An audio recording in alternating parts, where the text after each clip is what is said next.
Good afternoon, ladies and gentlemen. Welcome to Parsons Field in Brookline, Massachusetts for Week 3 of the 2014 Bay State Conference football season. I'm Jeff Poster alongside Mike Wassel, where today the Braintree Womps are on the road on a Saturday to face the Warriors of Brookline. Both teams coming in at 1-1 overall. This is the first matchup, though, of conference play. Both teams out of the Bay State Carry Division. Braintree coming off a big win against a tough Hingham Harborman team who defeated the Womps pretty handedly last year, and they won it this past week 14-12, mainly on the back of their go-to guy, J.P. Salisbury. Brookline coming off a loss, Newton South last week, 57-34, a high-scoring affair, but they did in Week 1 what they couldn't do all of last year, and that was win a game. They went 0 for last year. And last season, Braintree defeated Brookline in another high-scoring affair, 41-32. And Mike, these two teams should square off in what should be a pretty critical game for Braintree, trying to make it 2 in a row. Yeah, looking for 2 in a row with all the momentum on their side. And actually, in that game against Hingham, Braintree's defense was the difference. Only allowing 12 points. They came up with 2 interceptions, a forced fumble, a blocked punt. I mean, the defense did it all. And here today against a high-scoring offense, you expect to see the same things. Well, defense was a big focus or point of emphasis for head coach Brian Chamberlain, now in his 4th season at the helm of the Womps, as they try to get more athletic and use their speed to their advantage on defense with a lot of off-season training. Right now we have our captains meeting for the coin toss. We'll introduce you to the captains first. For visiting Braintree's number 29 senior Jerry Martin, number 39 as aforementioned senior J.P. Salisbury, the senior number 45 tight end Derek Anson, another senior number 50 C.J. Felitti, and the senior on the defensive line and one of the offensive tackles, number 54 Joe Shaughnessy. On the other side of the ball for Brookline, it will be number 3 Maxim Beecham, the quarterback number 12 Daniel Gittleman Egan. On the offensive line, number 59 Timothy Campbell, and the big tight end number 80 Tyler Patterson. Brookline in their home blue uniforms with the red helmets and numbers, white trim. Braintree in the road whites with the blue numbers and the gray helmets as we get set for this one. Brookline's been a pretty offensively oriented team. They've put up a lot more points than Braintree, 57-22 so far this season. But that being said, they give up a lot of points, allowing 77 total points so far through just 2 games. That's not a way you want to get your defense going in the early part of the season. No, I mean, Braintree doesn't necessarily look for offense first. I mean, we see that they play defense first, so it's going to come down to who can have the most stops. And I think the game we did 2 years ago, that was a pretty high-scoring game here Back and forth at Parsons Field, and Braintree ended up winning that game as well. I remember that. They won, I think it was 8 points. Very like close. That. Yeah. And these teams have had some close games in the past, usually high-scoring affairs. At this time, we will pause briefly here for the playing of our national anthem and get set for the kickoff of the first quarter.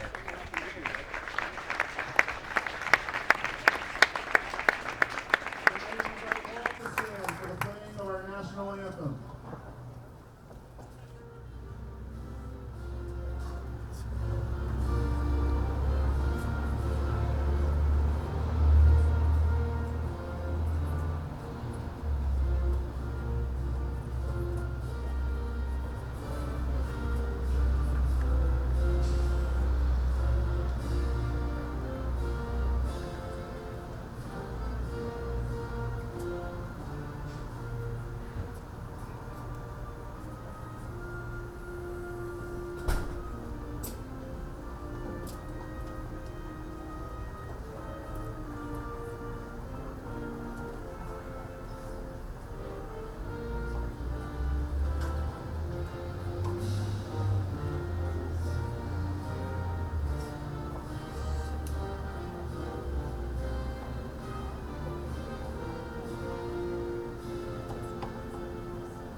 We are set to go here at Parsons Field. One of the big stories coming into this one, though, is the Injury to lead rusher for Brookline, Jeff Santos, number 2, tore his ACL and is now done for the season. And that's a big blow to a Brookline team that has struggled to develop over the last couple of years. I mentioned they went 0-for last year in their schedule, won a game this season, opening up the year with a win against Boston Latin. And Braintree, a team on the rise with a lot of potential, look to try and, as we said, make it 2 in a row here, coming off their strong win against Hingham. Braintree will kick to start. Back to receive for Brookline, number 22, Shea Wengland, and number 11, Kei Takanami. And kicking for Braintree, number 12, Ryan Connolly. Takanami's got it right at the 10-yard line, bringing it out to the far side, and is brought down just at about the 18. Good special teams coverage by the Womps. Minimal return.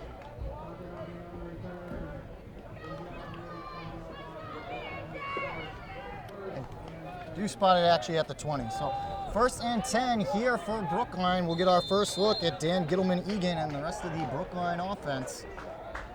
Braintree, as you said, Mike, used their defense really in their last win last week against Hingham. Gittleman, a 5-receiver set, dropping back to pass on 1st down. He's going to air this one out big. He's got a receiver all alone at the 50, crossing down to the 40, and he could go all the way here. That's number 21 is in for the score. Sam Feingold Gardner connects on an 80-yard touchdown pass from Dan Gittleman-Egan. That's the way you open up a football game. Airing it out on 1st down in the 5-receiver set. Braintree's defense was not ready for that. And that's something Hingham did not do against Braintree last week, was air out the football. Braintree maybe anticipating a rush for the first play of the game, but Gittleman-Egan with a strong arm puts up a nice pass, and Feingold Gardner with an excellent run. It'll bring up the extra point attempt here. The kicker, number 6, Eli Hopkins, will be in for the extra point.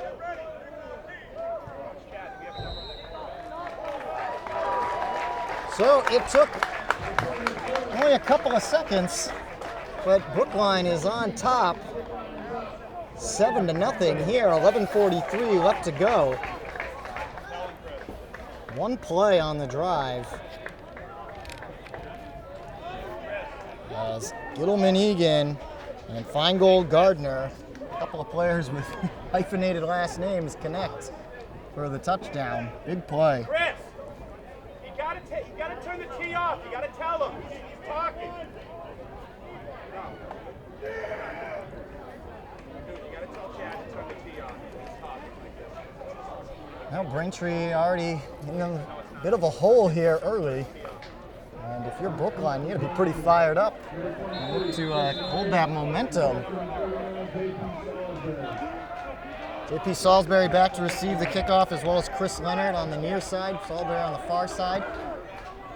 Eli Hopkins, low kick, is knocked down, and Kevin O'Brien falls on it to secure the ball at the 32-yard line. And now we'll get a look at Mike Mahoney and the rest of Braintree's offense. Tough act to follow. I don't think Braintree's going to come out in a 5-receiver set. But here comes the offense, and you got to respond.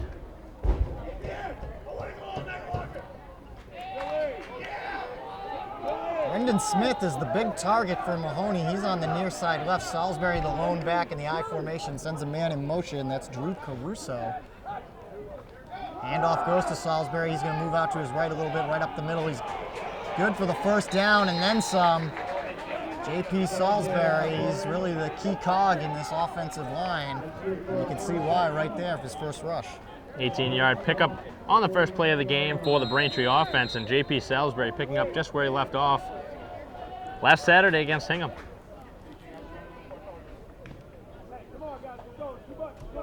Ball now at their own 49-yard line. So a gain of 17 for Salisbury off first down. Derek Anson in motion. Handoff again goes to Salisbury. He's going to take it right up the middle. and into the heart of the defensive line there. He's swallowed up, but as is kind of his MO, Salisbury keeps moving his legs and refuses to go down. Good gain on first down. 4-yard pickup.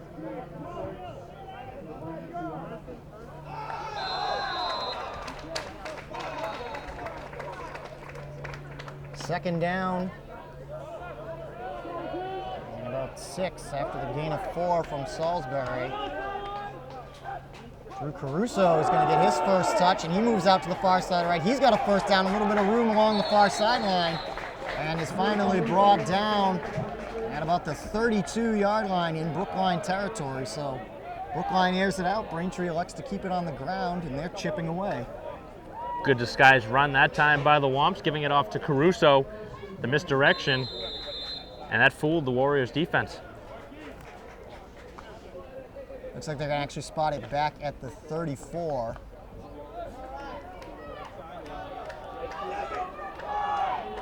Smith, lone receiver to the left. It'll be Salisbury again on the handoff, and he's going to be close to a first down. We'll see where they mark the ball, but J.P. Salisbury already having a very nice day here on the ground. Yeah, spotted at the 26-yard line.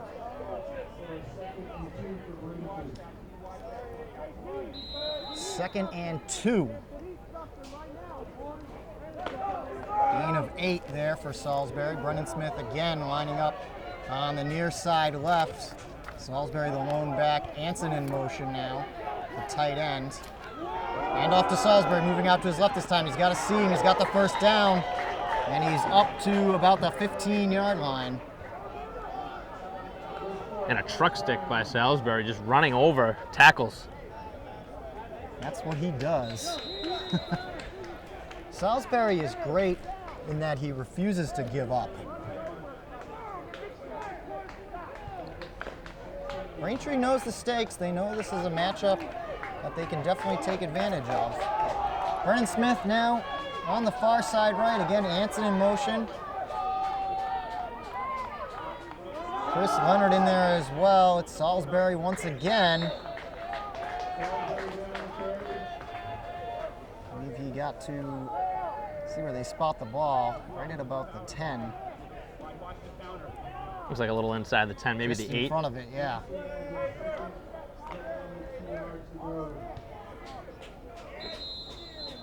It's like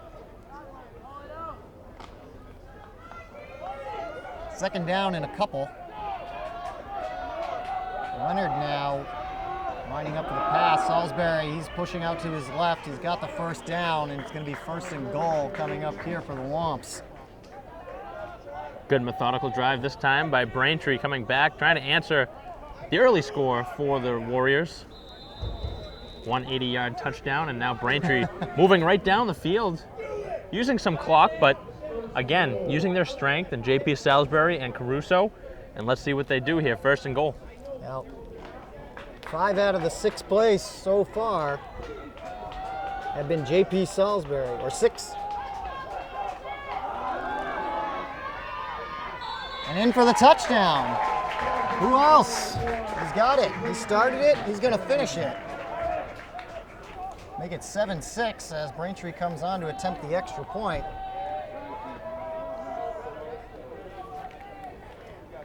Small scamper there from J.P. Salisbury. He's in for the touchdown.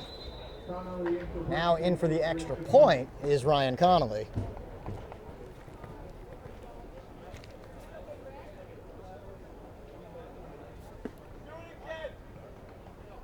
Connolly's kick is up, and it is good. So we are knotted here at 7, 8:15 left to go. A little over 3 minutes on the drive there for Braintree. 7 plays resulting in a touchdown. Just the way you want to answer if you're Braintree. March right down the field. And actually it was a short field. Brookline with the squib kick after the touchdown, and Braintree given short field, and they took advantage.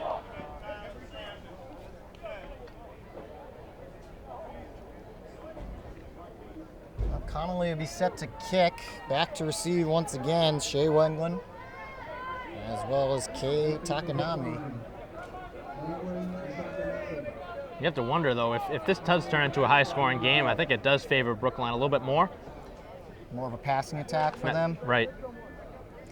Well, Gittleman Egan, a pretty tall quarterback. One of the things that has caused Mike Mahoney some trouble is that he's not the biggest guy out there trying to throw the ball.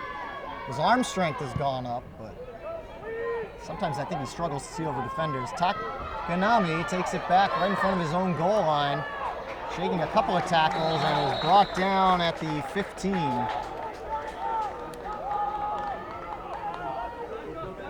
Again, good special teams by Braintree, pinning Brookline inside the 20. They'll spot it at about the 18, it looks like. A little bit more on the forward progress.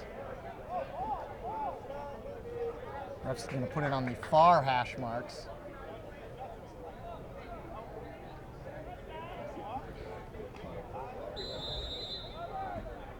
Field is lined for high school football.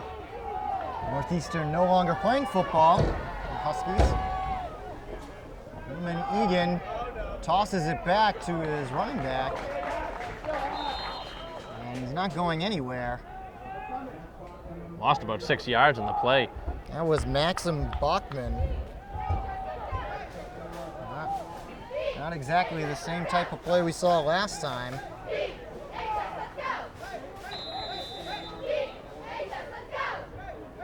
So it's going to be second and about 15. After Gittleman Egan's pitch back, comes up for a loss. High snap, we go for a pitch again. This time it's Eli Hopkins moving out to the far side. Gains a couple back, but still it's going to be third and long here, about third and 12. We'll see if Gittleman Egan elects to go to the air again. You'd think Braintree would be ready this time. Well, third and long, I think it is a passing situation. Backed up inside the 20. Certainly don't want to give Braintree the ball back the way Salisbury was able to march right down the field. Full receiver set. Gittleman Egan looking out to his right is incomplete. Intended for Kei Takanami. Good coverage from Braintree, but Justin Dutcher right there. And it's going to be a 3-and-out. Nice job by the Braintree defense. And a dangerous throw that time by Gittleman Egan. That ball was nearly picked off by Dutcher.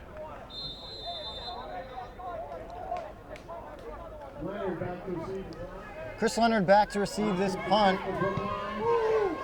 It's going to move out towards the Braintree sideline. Takes a high bounce and right into the hands of Leonard at the 48-yard line. Leonard's got a lot of room along the sideline. He's out past the 20 and down within the 15-yard line. Excellent return there for Chris Leonard. Huge difference against Hingham in the last game, and he's making an early impact here in the first quarter. Had a touchdown last game. So it looks like they're going to spot the ball at exactly the 15-yard line. So Braintree can still pick up a first down here without scoring. And looks to be an excellent field position.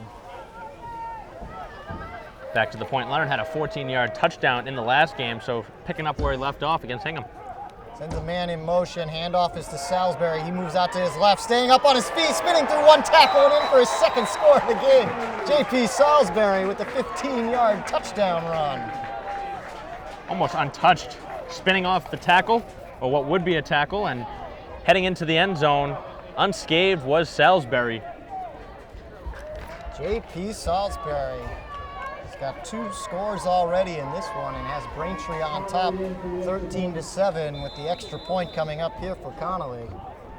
And Salisbury almost at 100 yards already in the first quarter. Oh, he's gotta be. Didn't have to go very far in that drive, just 15 yards, so he's probably at about 75 right now. After that first drive, he touched it 6 out of the 7 times. Connolly's extra point is up, and it is good. That'll make it 14-7, so Brookline came out hot on that first play of the game, but Braintree has answered. They had a nice drive, resulted in their first touchdown, and a quick 3-and-out on defense. Gives their offense a chance to get right back out there, capitalize. And again, the defense making a difference, forcing a 3-and-out, getting the hot offense back out there, and Salisbury delivering again. That was a perfect execution of all three facets of the game. Defense, 3-and-out, great punt return by Leonard, and then a quick punch-in by their lead rusher, Salisbury. Special teams has been a good factor for this, so far this season for Braintree. You talk about Leonard, he's done a nice job in the kicking game. It's been a good start here in the first quarter, 6:33 to go with Braintree on top by 7.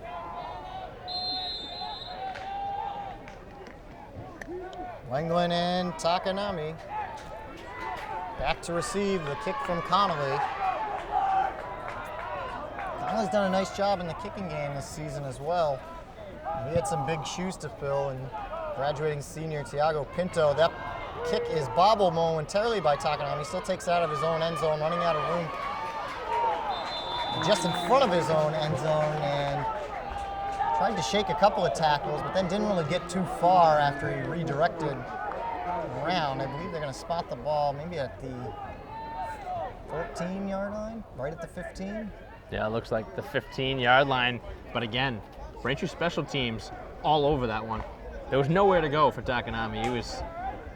The ball was kicked well by Connolly, as he's done on all 3 kickoffs, actually. 6:24 left to go in the first quarter. Gittleman Egan looking to respond. Again, 4 receivers set. Dropping back to pass on first down and misfiring, throwing it a little bit behind Takanami. Kay seems to be a go-to guy here for Brookline. That was good coverage by Anson on Takanami, forcing the incomplete pass. Derek Anson, a big player for Braintree on both sides of the ball. Literally a big player too. He's one of the biggest guys on the team, and despite that, still very mobile. Got good hands. Gittleman Egan with 2 backs now. And the ball is loose at the end. Knocked out of bounds. Looked like an option play.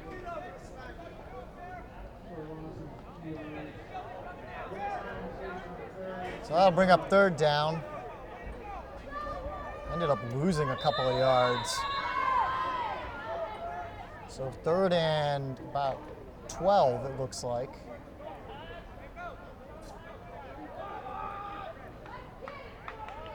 We're in a beautiful vantage point here on the roof of the press box at Parsons Field. And a nice Saturday night. And that's going to be a blatant false start against Brookline. That was number 80. One of the captains, Tyler Patterson, he started to go, and I think he realized it too, as he wasn't even running that hard when he went.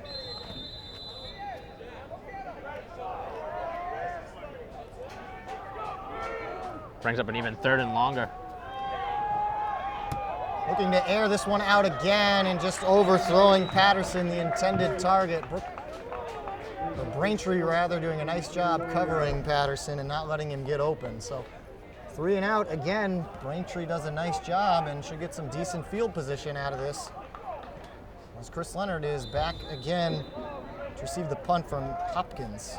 Game time temperature 82 degrees, clear blue skies. The sun is setting to our right. Might cause some problems for the quarterbacks moving left to right. Leonard has got it at his own, or the Brookline 39-yard line, and brings it up to about the 27, 28-yard line. Another good return for Leonard, and another short field for Braintree. Second straight time that Braintree has been on this side of the field. First time at the 15-yard line, and this time at the 28, 29-yard line. And that was nearly blocked. Braintree's special teams is just about a hair away from blocking a punt. They're certainly getting in there. Salisbury the lone back behind Mahoney. Anson in motion. Caruso out there as well. Leonard now gets the carry as he was coming in motion. He's got some room through the... There's a flag on the play, and Leonard at the moment is in for the touchdown. We do have a flag. Might have been holding on the left side of the line. There was a big seam through the Brookline defensive front there that Leonard was able to exploit, and this one's coming back.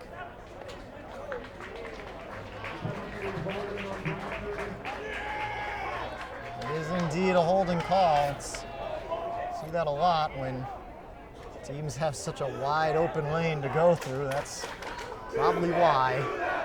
Looked like it was the left guard who was guilty of the holding penalty. And like you said, I mean, Leonard had everywhere to go. I think that was on number 70, Greg Wood, who was the guilty party on the left side of the line. They'll do it again, backed up a little bit. This time it'll be Caruso, and he's still up on his feet, trying to get past and up to the 20s. Going to be stopped, but the forward progress should mark him down right at about the 23-yard line on second down. First down, rather, after the penalty. Good gain on first down. Get him back in a manageable second down. Absolutely. Second and about 6. So Braintree really employing kind of a three-headed attack with Salisbury leading the charge, but both Caruso and Leonard getting involved as well. This time it is Salisbury taking it right up the gut. He's got a first down. Hovering around the 100-yard mark here in the first quarter at about 85 yards right now for JP. Now bring up first and 10. Again, Braintree still able to get a first down without scoring. As the ball is on the 15-yard line. Kevin Troy out as a receiver. It's Leonard again moving all the way out to the near side. Another flag on the play. That's twice now. Leonard has reached the end zone, but we do have a flag. Looked like a chop block that time. Looks like they're signaling. Kevin Troy came out and took out the defender.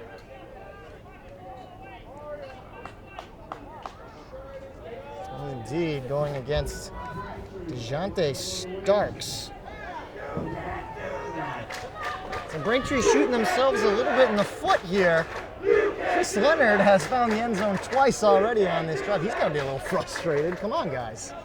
The tough thing, though, is, I mean, there was really no need to hit him right there. I mean, he was going to score either way. Exactly. So they'll back it up again a little bit farther this time. Repeat first down, but first and 15 on the 21-yard line.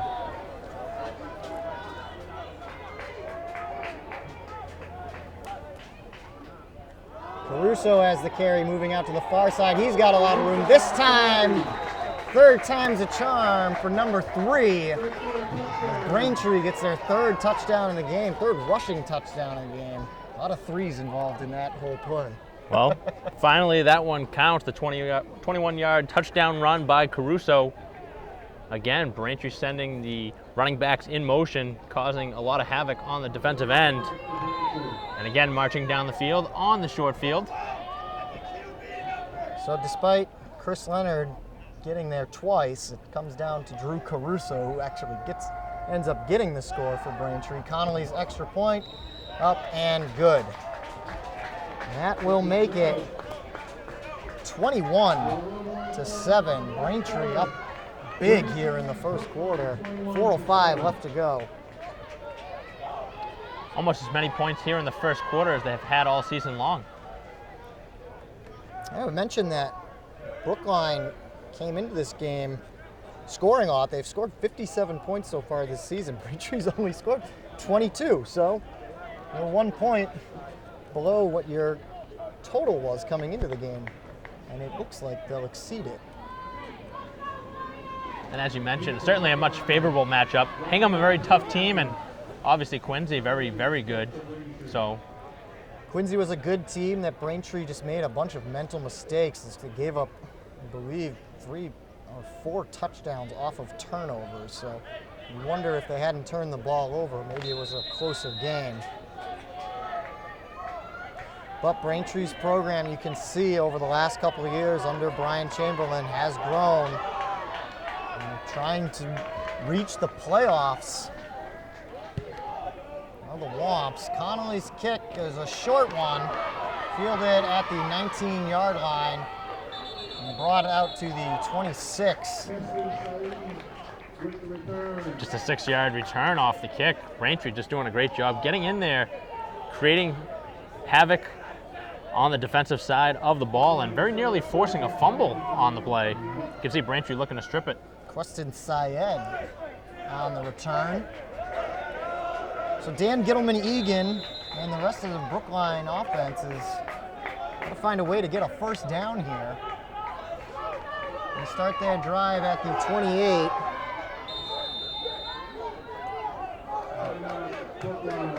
And Brookline will call timeout. With 3:56 left to go, Braintree is on top 21-7 here in the first.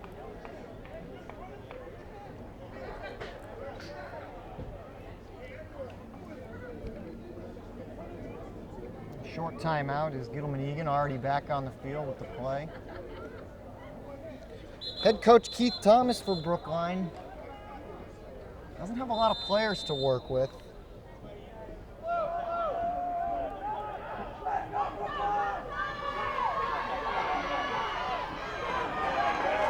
It is good for a first down. It was number 5, Bruce Falk.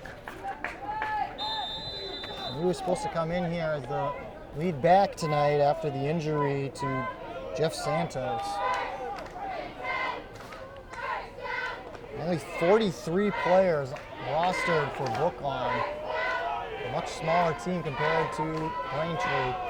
Handoff again goes to Falk, and he's swallowed up quickly. Matt Gillis, a senior, in on the tackle. Just a 2-yard pickup on first down. It looks like the Warriors are going to try and use a little clock and try and keep Braintree's offense off the field and try and string together a few few first downs here and get something going. Got to give their defense a little bit of a breather. They've had to work hard against Braintree's rushing attack so far.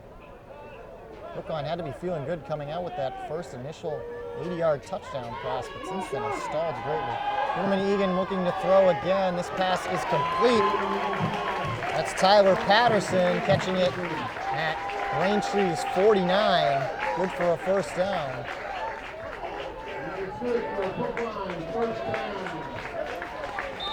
Good cutback that time by the Warriors. Right around midfield, right in front of Caruso. And a good low throw and a nice reception. Nice job by Patterson getting low on the throw to pick that one up. Didn't have any chance to run after, but good pass there by Gittleman-Egan. He's got a strong arm. He's just got to find opportunity to connect and use it. Hand off to Falk. He's swallowed up right away. It does drag a couple of defenders along with him. Dutcher, the first one in on the stop.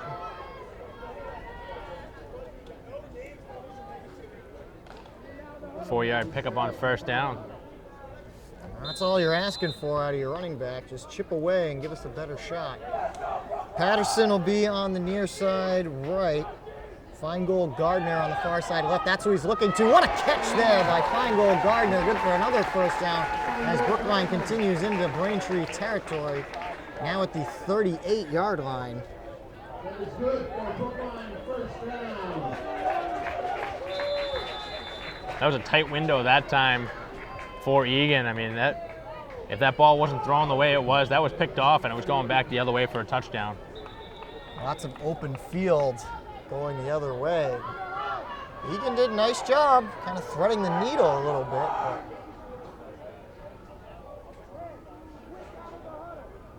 But now we're going to get some discussion between our referees. There's 1:27 left to go here It's been a kind of a slow-moving first quarter with all the scoring. 28 points in the first quarter. If you tuned in late, you missed a lot. Well, the discussion's over. The clock resumes. Gilman Egan's set. He's got a man in motion. That pitch goes back to him. It's to Maxim Bachman. He's trying to find some room on the near side right in front of the Brookline bench. Did a lot of east-west running before he was brought down by Chris Leonard. He just got back to the line of scrimmage. He might have even lost half a yard.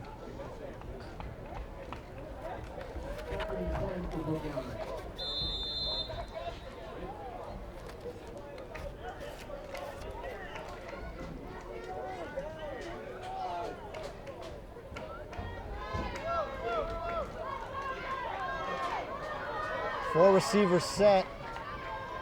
Handoff this time is to Falk, and he's going down for a loss if Braintree can finally bring him down. And securing the football in the process with Braintree with 4 players trying to rip the ball out. Trying to strip it away. It was not a clean handoff. You saw Falk and Bachman were both kind of right behind Gittleman Egan. I don't know if it was a miscommunication. Big loss on the field, but that's going to do it here for our first quarter as the clock winds down. It's 21-7 here at Parsons Field. Second quarter coming up. Don't go anywhere. You're watching Braintree Varsity Football here on BCAM.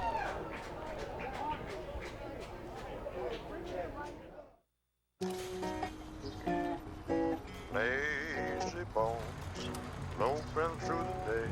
You always seem to find the easy way, moving like you're rolling grave. Never heard a word I say. All over America, entire families are backsliding. We're no longer just sedentary, we're stationary, and that's bad news for your bones.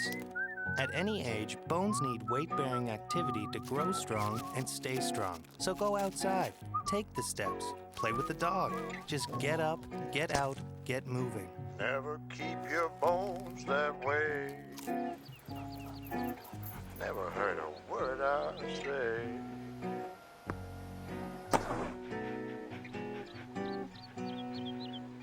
A public service message from the American Academy of Orthopedic Surgeons.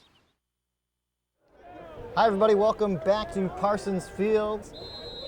Here in week 3 of the 2014 varsity football season, Braintree on top of the Brookline Warriors 21-7.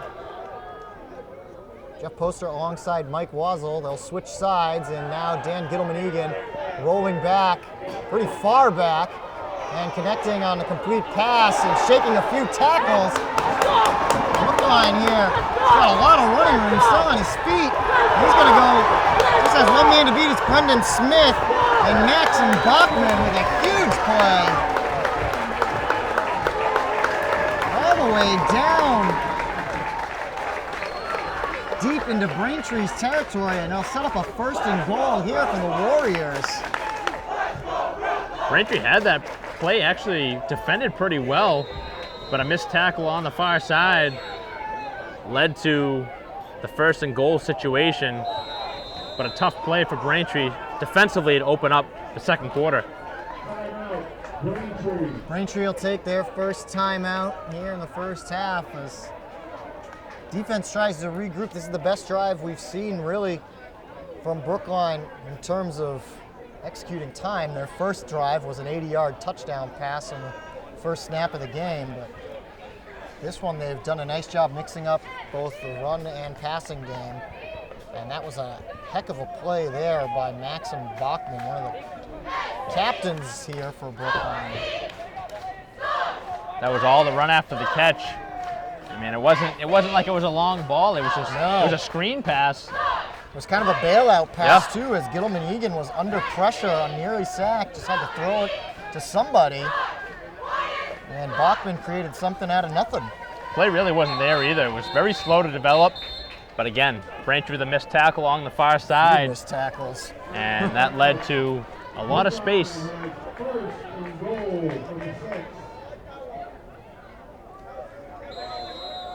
Ball on the 6-yard line. So yeah, yard line's a little tough to see as they're navy blue here at Parsons Field. Gilman Egan looking out to his right and overthrowing his intended target. Might have been Patterson.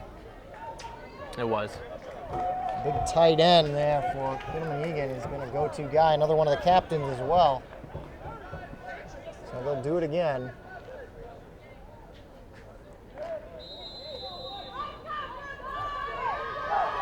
Looks like Brookline's going to be forced to run the ball into the end zone. I think Braintree's going to try and double on Patterson. 9th play of the drive. Has consumed a lot of time. Both Falk and Bachman back. It's Falk that gets the handoff and swallowed up almost immediately by a lot of white jerseys. A sea of white.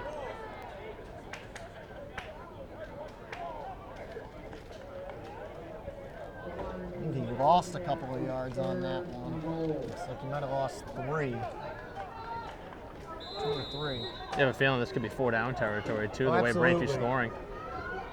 Depending on the trust that Keith Thomas has in Eli Hopkins, their kicker. Right now would be about a 16-yard field goal, but you're not going to need it because Bachman was all alone and in for the score.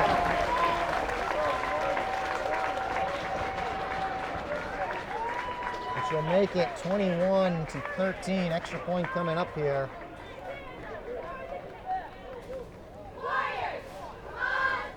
Nine-yard touchdown pass from Gilman Egan to Bachman, and kind of a well-deserved touchdown there for Maxim Bachman as he had the big game that got them the 1st and goal. Hopkins in for the extra point. Took a second to get it there, but it is good. And so far, we've only had one play scoring in the other direction. Was that first play of the game. Everything else has come to our left. 21-14, Braintree on top of the Warriors of Brookline. Definitely didn't see this coming with the high-scoring offense going on. Yeah. I expected a lower-scoring game. It already 21-14 and barely a minute into the second quarter. Yeah, that's the way Brookline's games have gone. They score a lot, they let up a lot. Not a lot of defense played in those games. Certainly makes the games more exciting. And a little bit longer, too. But it's a nice night here in downtown Brookline, just outside of the city of Boston.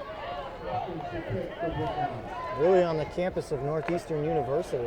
It's like Huskies used to use this field for football until they cut the program a few years back. And it's really been Brookline the only team playing football here ever since. Hopkins set to kick. Leonard and Salisbury are back, but it's a low kick. Braintree did touch it, but very luckily covers it up. And it will benefit them in terms of field position as they're going to start on their own 40. Not really sure why Brookline is trying that squib kick. I mean, the way Braintree's moving the ball on offense, why not kick it deep and force Braintree to go the whole distance? You'd think. That's, yeah, both kickoffs for Brookline. They've had that low squib kick, and it's resulted pretty well for Braintree. And they'll set up again here on offense. Mike Mahoney in shotgun formation. He sends Caruso in motion. Now he gets a block or two, shakes a couple of tackles, following Brendan Smith in the block. And he's got the first down, still fighting for a couple extra yards. And really, after he got the first down, he barreled forward for another 4 and into Brookline territory. So a 14-yard gain on first down by Caruso. He just wouldn't go down. Kept fighting for extra yards and actually nearly broke away at the end and dove forward for 3 yards at the end to pick up the extra 2+ yards there to make it 14 yards on the play. 1st and 10 in Brookline territory thanks to the great field position. Chris Leonard gets the carry. Moving left to right, he's got a lot of room out beyond the 30. He's staying on his feet and finally knocked out of bounds right at about the 27-yard line. Another big gain, another first down. Brookline's going to call a timeout. Yep. You can hear Coach Keith Thomas out on the field calling timeout. So again, this three-headed running attack of Leonard, Caruso, and Salisbury is paying off hugely for Braintree. And Salisbury hasn't really touched the ball the last possession No. or plus. It's true. He did the work on the first two, and it's been mostly Leonard and Caruso kind of splitting the carries in the last two drives. Well-deserved breather. Can't use them every down. Well, it'll be interesting to see if Brian Chamberlain decides to mix it up at all. I don't believe we've seen a pass attempt yet from Mahoney. And it's kind of the thought, school of thought, if it ain't broke, don't fix it. But you've also got to keep Brookline on their toes defensively and mix up your playbook a little bit so they know what to expect. Right now, pretty much expect either Salisbury, Leonard, or Caruso to get the ball and run it. But Braintree has done a nice job disguising their runs. It hasn't just been a straight handoff. That's We've right. seen end arounds. We've seen, double reverses. I mean, they've done a nice job mixing it up. And the blocking has been exceptional here in the first half. Brookline used their second timeout here in the first half. 9:53 left to go. Lone back this time is Salisbury, though. Leonard is on the field. Caruso in motion. And Salisbury, see, that time he's wrapped up right away. Brookline read into it that time. First touch Salisbury's had in a while. He wasn't going anywhere. Rare player here in the first quarter, or first half rather, that's gone for nothing for Braintree's offense. Exactly. Got back to the line of scrimmage, and that's it. So 2nd and 10 here for the Womps. Trying to win back-to-back games after the big, hard-fought 14-12 victory last week at Hingham. They'd love to head back home with a winning record. Salisbury trying to find a seam, moving out to his left. Does gain a little bit on this one. They gotten 6. Big play right here on 3rd down. Braintree has not been faced with a lot of 3rd downs yet. Probably be a 4-down territory for Braintree as well. Be a decent kick from here. All at the 19-yard line. Be about a 36-yard field goal attempt. But it will be J.P. Salisbury handing off, spinning through one tackle. He's going to be short. There is a flag on the play. Didn't look like a hold that time. I wonder if it was on the defense. May have been offsides.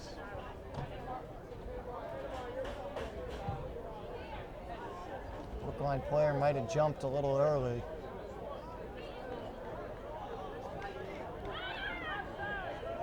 It is indeed. So that'll get Braintree the first down.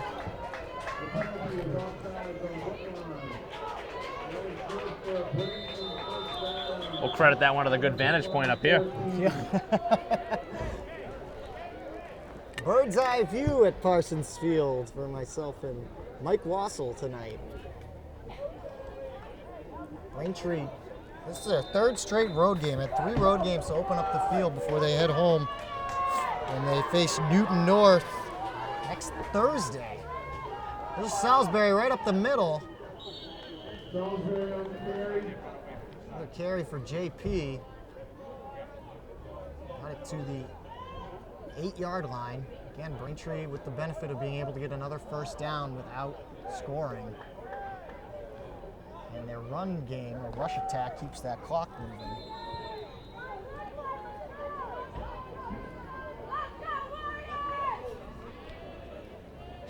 Salisbury looking for his 3rd touchdown here of the first half. 5-yard touchdown run and a 15-yard touchdown run. From here will be about 8. High snap though. Mahoney fields it well, and Salisbury trips up as soon as he got the ball. It was not a clean looking play from the start. The high snap, Mahoney had to jump up and grab it. No gain on the play, 3rd and 3 coming up.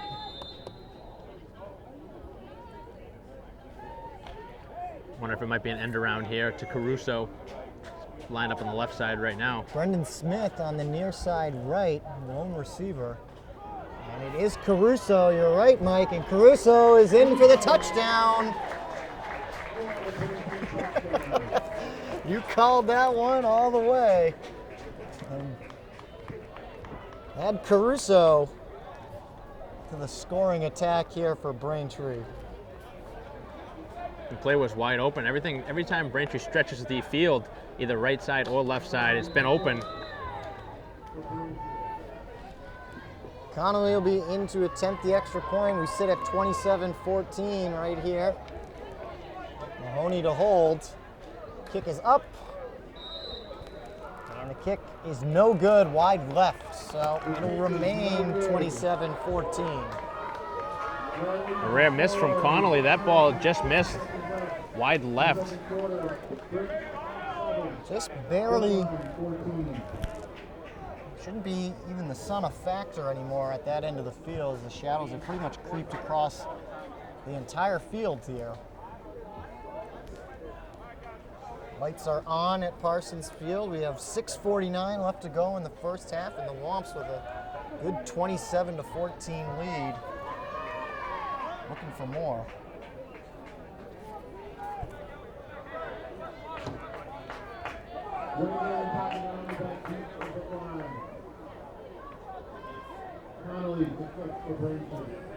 Wengland and Takanami back to receive the kick from Connolly.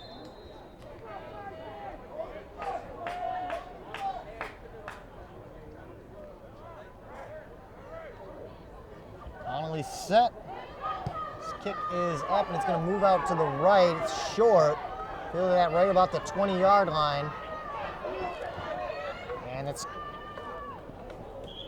caught by number 22.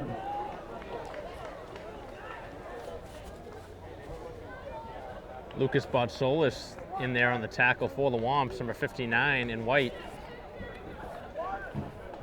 Brookline player is shaken up a little. Actually, that was 88, Queston Syed. He's a little shaken up on the sidelines there after returning that kick. Not normally one of the kick returners for Brookline, but with the short kick from Connolly, he had to field it. So let's start their drive at their own 30.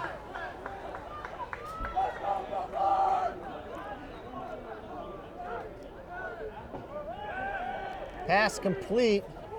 Number 80, Patterson. Short of the first down, but a good gain on first down. Don't see a tight end screen very often, but that's what that was designed to do.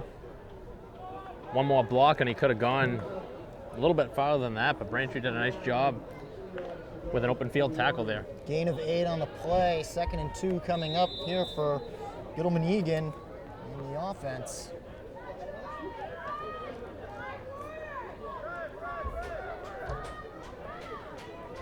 One receiver is Feingold Gardner. Handoff to Falk. Looks like he's going to have just enough for the first down. He does. Just had to get beyond the 40, and they spot the ball at the 42. Braintree defense would love to hold Brookline here without a score and get the ball back.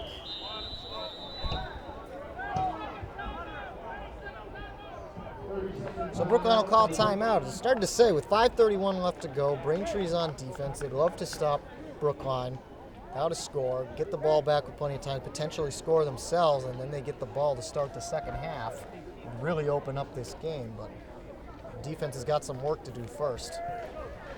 I was actually thinking the same exact thing. Braintree's defense needs a stop right here, whether it's a forced turnover or just a stop on downs. Braintree's defense has got to come up with a play with 5:30 to go here in the second quarter. Still up by 13,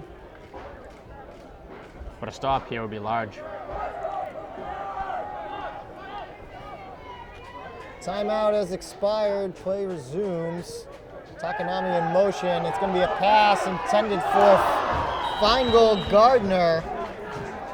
He had his man, Taj Augustine, beat.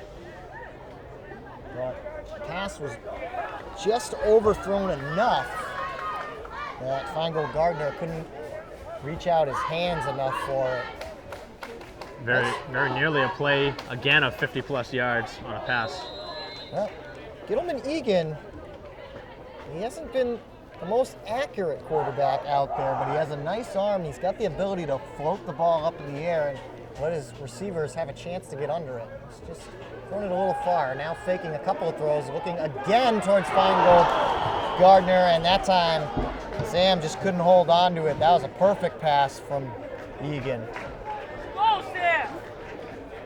Taj Augustine on the coverage once again, and it'll be 3rd and 10 here. Braintree's gonna have to find a way to get back a little bit there. That's the second straight time he got behind the defense. He had a chance.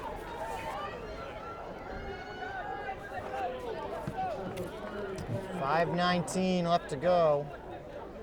Gittleman Egan coming back out onto the field. Clock stopped after the incomplete pass.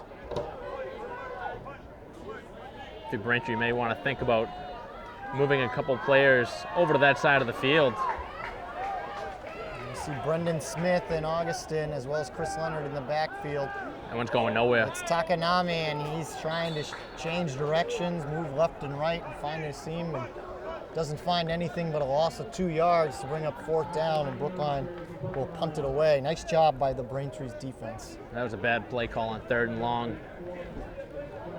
There's nothing there. That's the play you go to on 1st or 2nd down. Not 3rd and long. Exactly. Passing attack's been open. I mean, you've seen a couple drops here on this drive, but that wasn't what I was expecting on 3rd and long. Hopkins to punt. Leonard back to receive. This is a good punt. Leonard able to field it at the 24 and not going very far. He's still trying to shake a tackle. Sam Feingold Gardner was wrapped around Leonard's right foot. He just couldn't rip it free. No, he actually gained a couple yards after he was nearly tackled. Yeah, caught the ball at the 24, and they're going to spot it at the 31. So Braintree's defense comes up with what we were looking for, a stop on defense. Now with 4:30 to go, if Braintree can move down the field and score again, they would get the ball to start the second half and have a very comfortable lead heading into halftime. watch Brendan Smith might be a key player on this drive. Chris Leonard gets the handoff from Mahoney, working his way through the middle and up to about the 38-yard line. Good gain on 1st down. Perfect conditions for the game tonight. No humidity, no wind, clear skies. Aaron Brookline. Lights just coming on as well.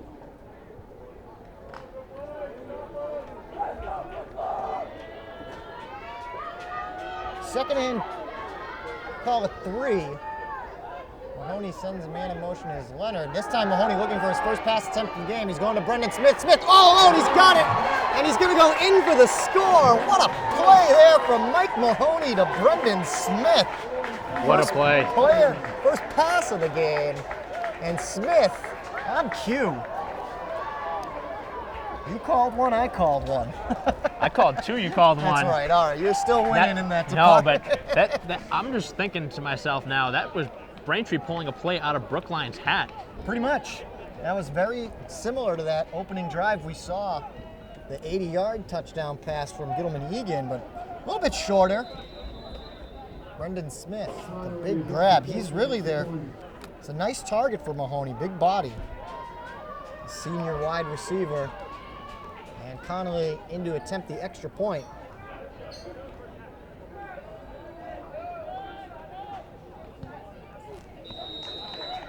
This one is good. So 33-14, Braintree elects to just go for the extra point instead of 2. And could have tried to make up the one they missed last time. But yeah, healthy lead. I don't think Brian Chamberlain is going to risk anything. 34-14, Braintree is cruising. That was an impressive call by you. I mean, back at the 40-yard line, you called that to start the drive. I mean, you talked about it, Brookline keying in on the running attack. Braintree hasn't thrown a pass yet. Yep. And lo and behold, there it goes on first down and, or actually it was second and 3. Second and 3. It was a perfect time because you figure second and short, probably going to run the football, and no, they go the other way. And I just figured you might see a couple of little short passes. They try to mix up the playbook as the half is winding down, but at least called the pass attempt to Smith. Here's Connolly's kick. This is a good one. It's going to be brought in and caught by Takanami back at his own 17-yard line, and now he's being swallowed up by a bunch of Braintree defenders. Jerry Martin, the first to make contact, number 29, one of the captains, senior linebacker. this is just about a must score for Brookline's offense here to end the first half. I mean, you're down by 20 right now. Braintree gets the ball to start the second half. Any sort of turnover would, really put them in a very vulnerable situation. 3:32 left to go. As you just said, Mike, this is could be a key spot in the game. Brookline needs to score and keep Braintree from getting the ball back. That's a good way to start as Patterson reels in a first down catch. Gain of, like he might have gotten 12 on the forward progress.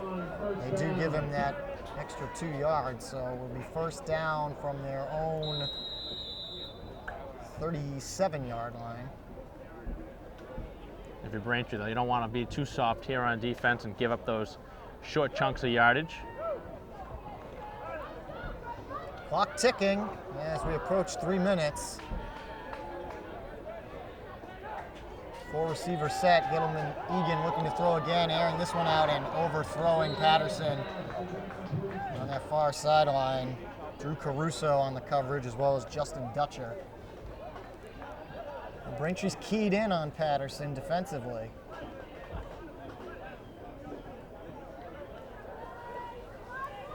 And right now it's starting to become a little bit more obvious that Brookline's going to have to throw the football.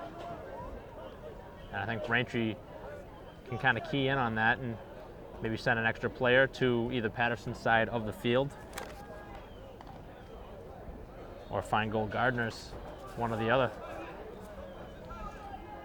2nd and 10. Gittleman Egan, now he has to scramble, pressure coming. And this one he just throws away. Good pressure there. That's going to be an intentional grounding, it looked like.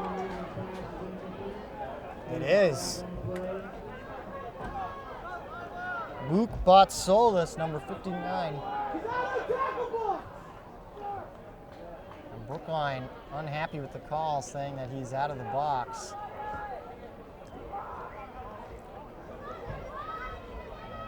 Not going to help the Warriors' cause. I didn't think it was initially, but when you see the flag come out, fans don't really appreciate the call here in Brookline, but not going to change the referee's mind. When did you see that ever happen? When did you ever see the referees change their call? It doesn't. Doesn't happen at the high school level nor the professional level. You'll never see one change in the NFL. So Brookline will be backed up to their own 30 with 2:49 left to go, trailing by 20 here in the first half. The thing that hurts the most about that penalty is the loss of downs. Yeah, exactly. Nice job by Vatsolis again with the pressure. Here comes more pressure. A little dink and dunk pass caught by Falk. Shakes a couple of tackles, still on his feet. And good gain there on third down. Derek Anson finally able to stop him. And looks like Braintree's going to call timeout. Brookline didn't get the first down on that play, but if you're Braintree, you got to make that tackle. Skipped away from 3 Womp tackles and nearly broke loose. I mean, he probably got an extra 5 yards that he really shouldn't have gotten. Oh yeah, much more manageable, but they will punt it away as we see Eli Hopkins come in. Got to watch a fake You here. guys just thinking that as well. 4th and 4. Braintree's been close to blocking a punt all game long. You wonder if they're going to really try and pressure. Patterson there to block for Hopkins. The punt is up at the low one. Leonard calls for the fair catch and brings it in at the 23-yard line. Another defensive stand by the Womps defense. So it's really been either big play or no play so far for Brookline's Brookline offense. Only had that one drive. He ended in the 9-yard touchdown run or catch by Bachman. But aside from that, they had that one big play. That was the only drive they really chipped away and fought their way down the field. Braintree has dominated the time of possession in this first half. And Brookline's defense has been on the field almost the entire first half. And plenty of time here to score again. Double reverse. Leonard's got the ball. He's through and into the Brookline secondary. He's got the first down, and then he fights his way for a few more, and he's down at about the 41. Chris Leonard is, I think him and JP Salisbury are eating the same meals, drinking the same water, because they look like twins out there the way they're running. Yeah, they're both moving, churning those feet, getting the extra yards. I mean, that's what you look for in a running back. Running backs coach is doing well here for Brian Chamberlain.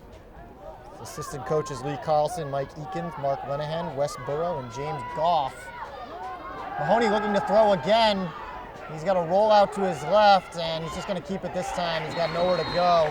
Smith was his only target downfield, was covered, and Mahoney's going to take a loss of a yard. Braintree was going for the home run pass there on first down. Yeah, it worked last time. Actually, they can say he got back to the line of scrimmage, so no loss on the play, no gain either.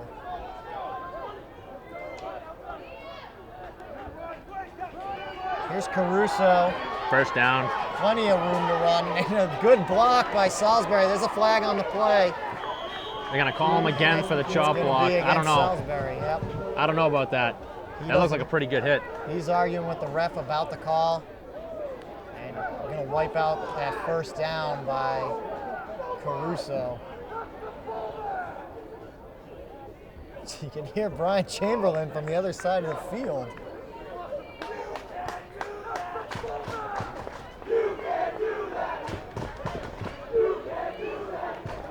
Chamberlain arguing that. There we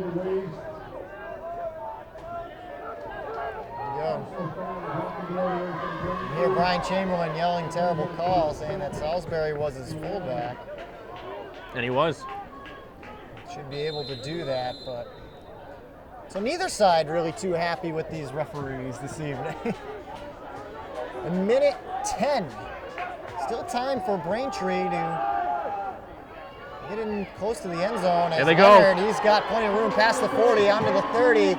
He's out of bounds at the 18-yard line. A huge gain right after their last first down was wiped away. So if it's not Caruso, if it's not Leonard, it's Salisbury. If it's not Salisbury, it's Caruso. If it's not Caruso, it's Leonard. They can all do it. I mean, It doesn't matter who's getting the ball for Braintree. you just can't key in on defense on just one player. I mean, it's like you said, it's been a three-headed attack. Braintree's been able to work both sides of the field, left and right. And now they're within striking distance of going and putting this one away at halftime. They're already up 20, 34-14 with 52 seconds left in the half. And it actually was looking pretty good for Brookline after the penalty. And Braintree had a first and long, but dialed up a nice play. Coach Chamberlain going to the stretch play, and that's really been working for them this evening now. As we're in the twilight here in late September, officially in the fall season, but it sure doesn't feel like it. Braintree approaching almost 300 yards of total offense here in the first half. I mean, those are just numbers that you don't see in an entire game in most games. This Womps team has just been able to move the ball at will. There's just been nothing able to stop them. And this is nothing, at the very least, just an enormous confidence boost for Braintree's offense, and their defense has played exceptionally well. Not to give all their offense the credit, but I mean, you gave up a tough play to start the game in that 80-yard touchdown pass, but since then you've given up only one score, which was a good drive by Brookline, and you've held them and forced them to punt several times. So from the 17-yard line, they mark the ball. It'll be 1st and 10, 52 seconds left to go. Braintree threatening once again, and they will get the ball to start the second half. Double reverse. This time it's Leonard moving out to his left. A flag on the play as he's hit from behind. Nice play again, though, from Braintree. Good gain on 1st down. There was a hold on Zach Mahamo. 75 for the Womps. They'll back him up. Seems like every time Braintree gets close to the goal line, they commit a penalty, but some sort of penalty. It hasn't mattered so far. The next play, they've gotten it all back, if not all of it, in touchdown. And then some. They've been able to recover, which is a good building block for them as well, as mental mistakes caused them a lot of problems in the game, the loss at Quincy. And a lot of that stemmed from when they would commit penalties or turnovers. It would stall their drive, so the fact that they're able to reconvene. Now there's your three-headed attack right there. Wide Mahoney open. looking for his big man, Anson. Anson's got it, and Anson will join the scoring party. That is the Braintree Womps.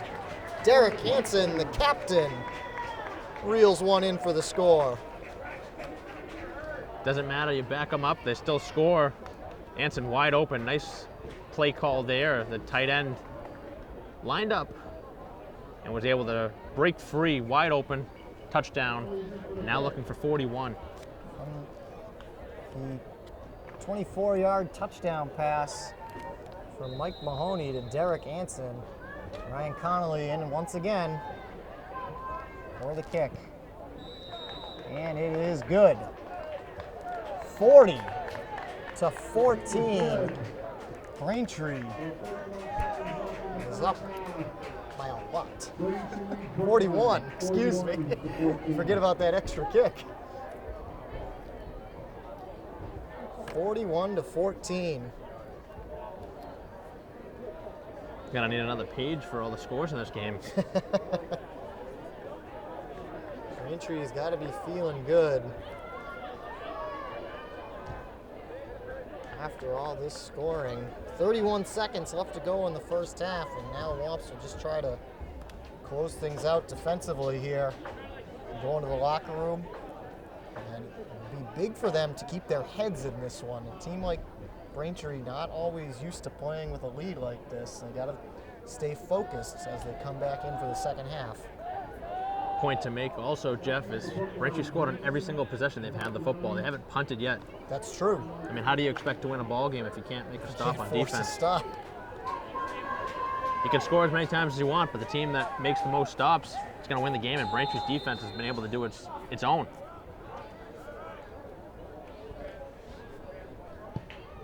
Low kick this time from Connolly. Picked up at the 15-yard line by Takanami. It's going to be a And there's a penalty flag hit in the on back, that I one. think. I think you're right.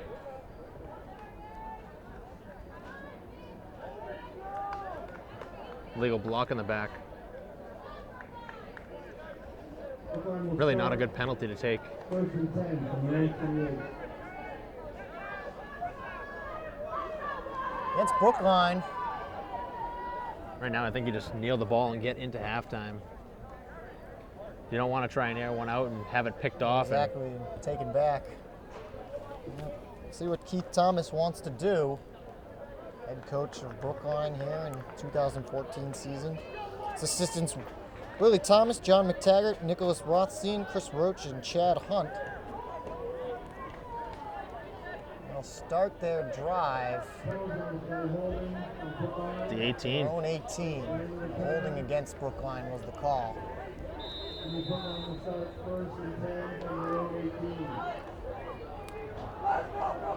Well, Gittleman Egan in a shotgun formation. He does have Falk back behind him. And it's going to be a handoff to Bachman. Bachman moving out to the far side. It's up to the 25-yard line. And that's going to do it for the first half. And it doesn't look like Brookline's rushing to the line, so Gittleman Egan's already actually pretty much off the field. And just as you said, Mike, that will do it. First half is in the books. An exciting one for the Braintree Womps, both offensively and defensively. They put up 41 on the scoreboard. More points than they've scored, almost double the entire season so far.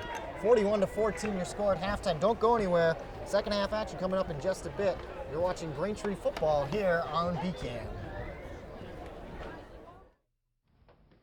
Oh, those boys are much too much. Those boys are much too much. We got the spirit. We're hot. We can't be stopped. We got the spirit. We're hot. We can't be stopped. We're going to beat them and bust them. Beat them. The smallest moments can have the biggest impact on a child's life. Let's get a little bit rowdy. R-O-W-D-Y. Take time to be a One dad more today. time. Oh, those boys are much too much. Those boys.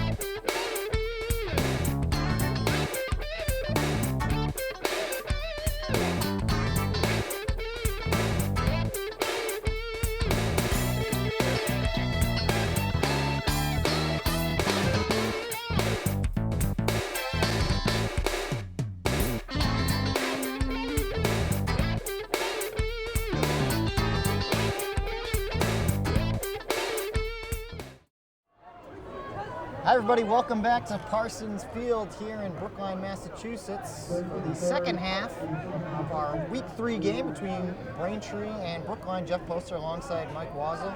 And it was all Braintree in the first half as they are up 41-14 and will get the ball to start the second half. And Mike, it's not much to say about Brookline. They just really struggled. They opened up the game with a bang, but since then, they had one good drive, and it's all been all Braintree since. Yeah, it didn't start off well if you're Braintree. I mean, an 80-yard touchdown, first play of the game from scrimmage for Brookline, and then Braintree able to march down the field, capped off with a 5-yard touchdown run by Salisbury. Has a pair of touchdown runs on the afternoon, and Braintree's offense has been able to spread it around. Caruso with a touchdown, actually 2 touchdowns. Smith with a long touchdown, and then Anson, the tight end, getting involved in the offense. So plenty of players scoring for Braintree, and they'll get the ball to start the second half. Low kick again. Fielded cleanly by Chris Leonard, and a lot of running room up as ahead and past the 45-yard line down at the 47. So again, great field position here to start their drive. Braintree special teams has been doing a nice job starting things off each time they've received the ball. Brendan Smith and Derek Anson both had receiving touchdowns. Brendan Smith was a 38-yard pass from Mike Mahoney. It had been all the three-headed rushing attack really for Braintree and Leonard, Salisbury, and Caruso in that first half. But then Mahoney starting to use his arm a little bit and finding Smith and Anson as 2 big targets receiving-wise. Here's Salisbury right up the middle. He's got a lot of room to run past the 40 up to the 31-yard line and dragging 3 Brookline defenders with him. Good for a first down and then some. This one not starting off well defensively for Brookline. Braintree just been able to do anything at will here today, and it's carried over into the second half. Coming out of the locker room, you thought Braintree would not necessarily slow things down, but you would assume that Brookline would come up with a couple stops here, and Braintree able to right now they're marching right down the field and looking for another score. Kevin Troy, the receiver to the left, but the give is to Salisbury once again. This time he's going to be close to the first down. Might be just short, depending on where they spot the ball. He needed to get to the 19. Looks like he got to the 17-yard line. So gain of 8. And that put Salisbury well over the 100-yard plateau on the afternoon.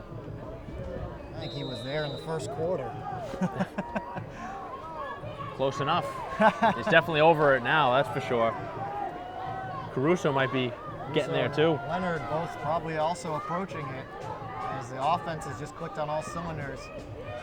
Troy and Anson both in motion. Salisbury's got the give again. Plenty of running room through the secondary. Plows through one receiver or one defender, a second one, and good for another first down. 3 straight rushes, 3 big gains here for JP Salisbury. It's going to be first and goal again for Braintree, who wasted no time coming out of the half. I'm sure they didn't even want to go to halftime. JP Salisbury leveling the boom there. I mean, he took over that defensive back, just ran him over. Salisbury at full speed, just crashing right through the defense. First and goal from the 7-yard line. High snap. Salisbury's got it, trying to force his way through the middle. That time Brookline swallows him up. Not before a gain of a couple. Made a gain 2.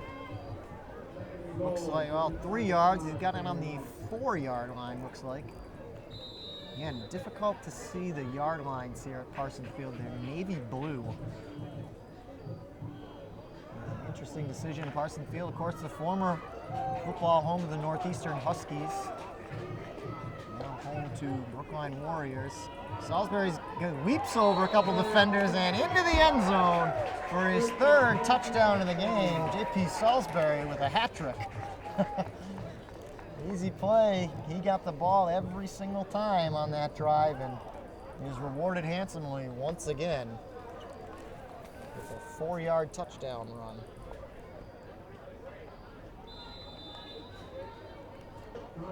Connolly will be in again to attempt the extra point. He missed one of them earlier, but otherwise he's been flawless. It's very quiet here in Brookline now as Braintree is up 47-14. Extra point is good. 48-14. Braintree most likely tonight having their, I think they already got their highest scoring night since the reigns of Brian Chamberlain started 4 years ago. I think their highest scoring game last year was that game against Norwood. I think was a high scoring game, if I remember. Maybe that was 2 years ago. I remember it was a high scoring back and forth game, something like 41-40 or something like that. Well, if they don't have it already, they're looking like they're going to have a new high tonight. Already 48 points with 9:33 left to go. Like I said, I bet Braintree didn't even want to stop for halftime the way they were moving the ball and stopping it defensively. Well, it didn't matter. Yeah, it does seem like it. But very happy to be here in Brookline. Feeling good. And their first game is conference play. Both teams in Bay State Cary. Both teams coming in at 1-1. Braintree had the low-scoring, hard victory against Hingham last week. Short kick fielded by Preston Syed. And he's going to bring it up to the 39-yard line. And Dan Gittleman-Egan will get started once again here with the Brookline O. Talking about being quiet here, you can hear the crickets behind us. Literally. The sun is definitely set, the lights are on. A little bit cooler, but still beautiful conditions here for the game tonight. High pitch Over to Bachman, who's found some room through the secondary and up past the 50-yard line into Braintree territory. Gain of 12 on the play. First down for Bachman. Give him 13 on the rush. And Brookline's done a nice job rushing the ball. The problem is when they start to get into Braintree territory is when they falter.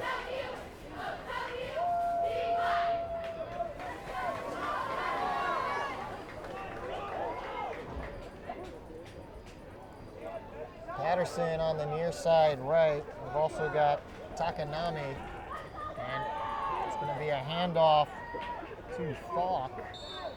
Falk able to bring up a couple of extra yards. It seemed like Gittleman Egan held onto the ball for a long time during that handoff. It's getting to that point in the game, though. You got to think that Brookline, if they want to even have a chance to come back, is going to have to start airing the ball out. Throw it. And we know he can do it. He started off this game with an 80-yard touchdown pass to Feingold Gardner. It was that's the first snap of the game.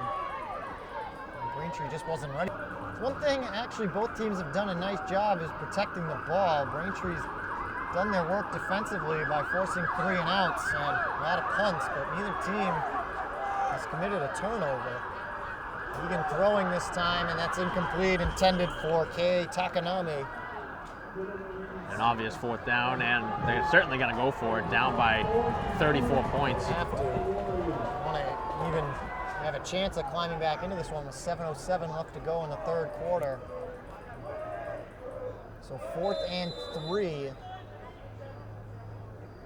You got to think if they don't get it here, this one's just about over.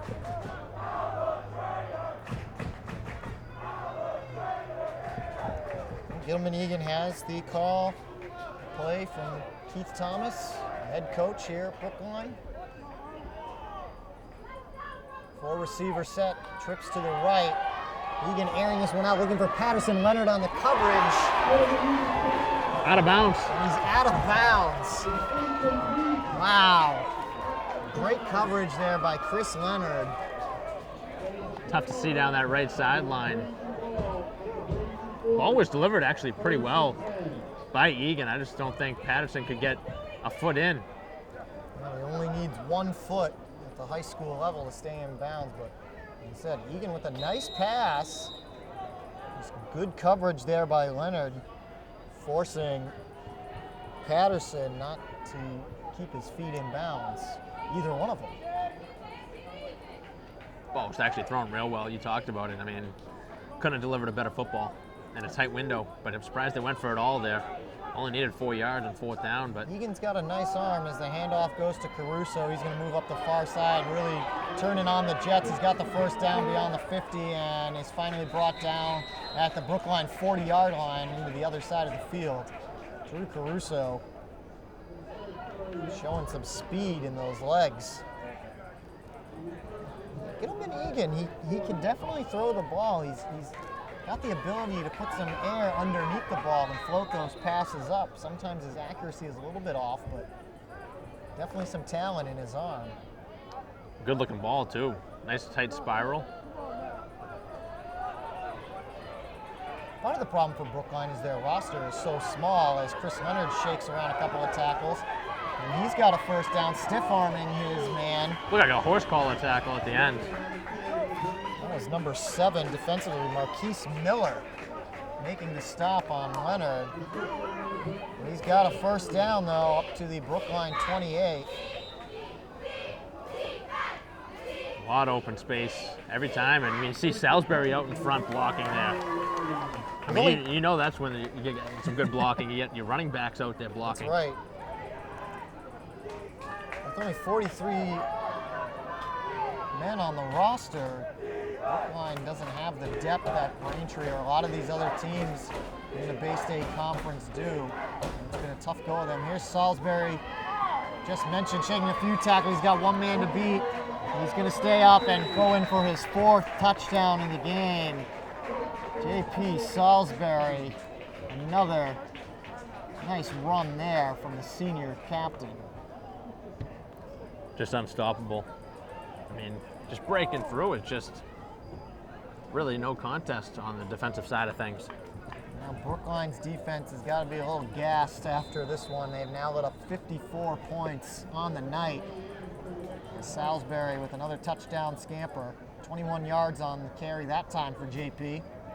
I think that's going to do it here on the afternoon for Salisbury. I think he probably give him the rest of the afternoon off with 4 touchdowns. You don't want him to get hurt in a blowout right now, and I think that'll just about do it for Salisbury. An unbelievable performance, 4 touchdowns, and close to 200 yards. 55-14 now the score, 5:02 left to go after Ryan Connolly's extra point, and as you mentioned, that might be the night for Salisbury. It might be the night for a lot of the Braintree starters. As the game is well in hand, despite there being an entire quarter left to go and 5 minutes still in the third. Be interesting to see if we see backup quarterback Mitchell Nevins, a sophomore who will most likely take over the reins here for Braintree next season, if he'll get any playing time when the offense gets back out there. But in the meantime, Brookline's going to receive another kick. Jay Wenglin and Kei Takanami back once again. Wenglin on the near side, Takanami on the far. Connolly set to kick.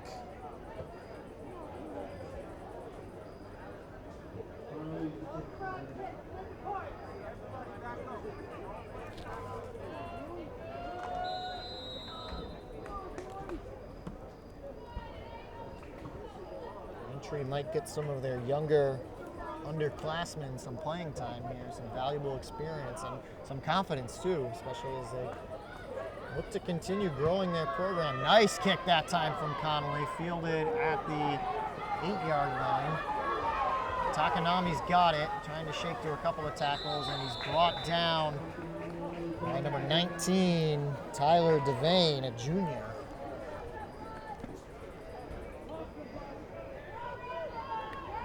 Ryan Connolly has done a nice job kicking the ball tonight. His one blemish is that missed extra point in the second quarter.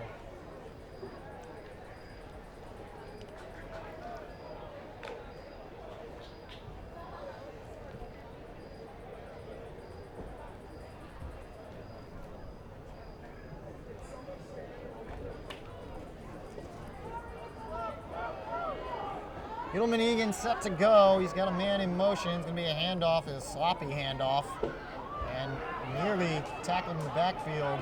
The lost ball is loose, and it's knocked out of bounds.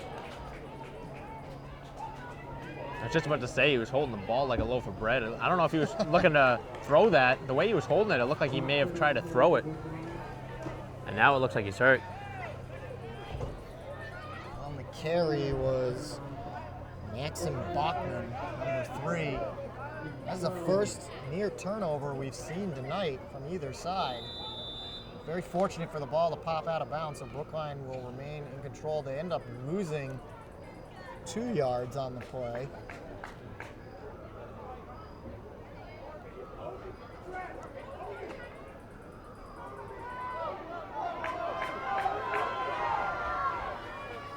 Handoff again. Actually, this is Bachman. The last play was or this is Falk. Bachman was on the last one. So one by Falk. Good gain. So he picks up 7 or 8 on that last one. Manageable third down here, though. Everything is 4-down territory unless you're just already throwing in the towel. 2:57 left to go in the third quarter.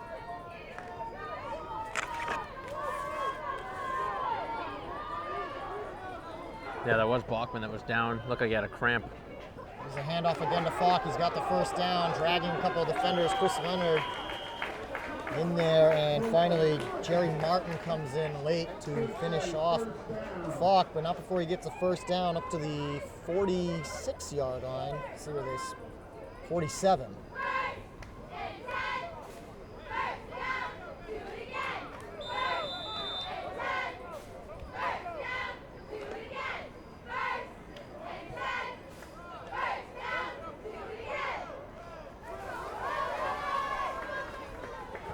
In motion is Takanami. He can't get the, well, he does bring it up. Looked like he'd gotten past him. Takanami with a lot of running room getting through the secondary. He's got plenty of space. He's just got to beat Dutcher. Brendan Smith coming over. And Smith and Dutcher combined to bring him out of bounds at the Braintree 20-yard line. Takanami, it looked like they nearly botched the pitch over to him. Looked like it was going to get by him. Able to pick it up and switch directions going from left to right. Huge gain there on first down. So first and 10 from the Braintree 20-yard line. Best chance for Brookline to score in quite some time. Yeah, I was actually looking behind the play. There was a little extracurricular stuff back behind the quarterback. Brookline lucky they weren't called for an after the play personal foul. Bachman back on the field. Good to see. That handoff, though, went to Falk. He didn't go very far. Actually, looks like he lost half a yard. 1 minute left to go here in the third quarter. Braintree on top, 55-14. In one of their best played games in a long time. Brian Chamberlain era. Really a fourth-year head coach. He's got to be pleased so far with his team here tonight. 40 seconds now.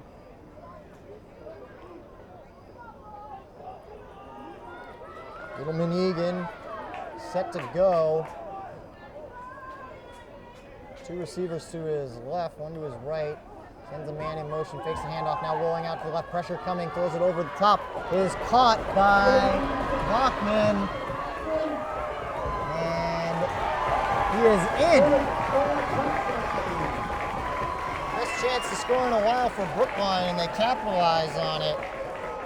A 20-yard touchdown pass from Gittleman Egan to Maxim Bachman for their third score of the night.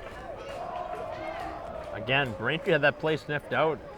Actually, almost had the sack. Yeah, they didn't bite for the play action. They read it well, and the screen to the opposite side of the field, and there was blockers ahead. Braintree just wasn't ready for the screen, but nice big play. Heads-up play by Gittleman Egan to scramble away from the sack. As Hopkins in for the extra point. It was good, so that'll make it 55-20. Now a 35-point game here in Brookline. Braintree 21. 55-21, 34-point game. Braintree still healthily on top with 8 seconds left to go in the third quarter. Again, through 3 quarters, Brookline is still yet to stop Braintree's offense. Still. So we've seen 3 offensive drives that result in touchdowns for Brookline. That first one on 1 pass. And the other 2 scoring drives have been very good for the Warriors. They chipped away small yardage gains, a couple of big plays mixed in, mixed up the run and the pass, and able to capitalize. Brookline has the tools. They just can't seem to be able to find a way to stop anybody. Defenses. The offense isn't the problem, it's the defense. The defense has had some rough nights. So they came into this game already giving up 77 points through 2 games, and tack on another 55 tonight already with an entire fourth quarter left to go. 120 points in 3 games, wow. That's a lot. You're looking at 40 points a game, and that's a lot. You don't win football games that way. You don't win anything that way. Surprised you win 1 game with that kind of total. Kick goes over the head of Chris Leonard. And it'll be a touchback, and Braintree will start this drive off at their own 20. Let's see if Mike Mahoney comes back out here at quarterback. Mitchell Nevins is number 2, and it does look like Nevins is coming out. Mahoney with his helmet off on the sideline. That caps off the night for him, and it was a good one. Then again, it's the last play of the third quarter as well, so. That's true. He might be just 1 play. I don't think so. It's going to be a handoff anyway, so. Everything's going to be a handoff at this point. Taj Augustin also in at wide receiver, handoff.